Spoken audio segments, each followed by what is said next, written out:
If further 2006-8 తీసుకుంటే అప్పుడు తెలంగాణ రాష్ట్ర ఏర్పాటు ఉద్యమ బలోపేతం కొరకు కేసీఆర్ గారు ఏదైతుందో కేంద్ర మంత్రిగా ఉండి ఆయన కేంద్ర మంత్రి పదవికి రాజీనామా చేయడంతో అప్పుడు ఏదైతుందో రాష్ట్రంలో మంత్రిగా ఉన్నట్టు సత్యనారాయణరావు గారితో కొన్ని ఛాలెంజెస్, దాంతో ఏదైతే వారు రాజీనామా చేయడం కేసీఆర్ గారు న్యాచురల్గా ఎప్పుడైతే రాజీనామా చేసి ఉప ఎన్నికలు తెర మీదకి వస్తాయో ఆ challenges vent between KCR and Satyanarayana Rao. Satyanarayana Rao was biggest tallest personality ఆయన డెఫినెట్లీ.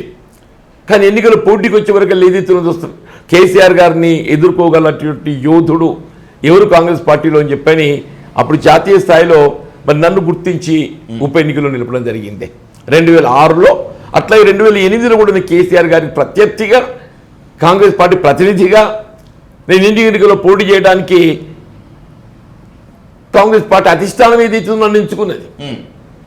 అంటే ఏంటి, ప్రజల్లో నాకు ఉండేటువంటి ఒక విశ్వాసం, సానుకూలత, always stand by the people.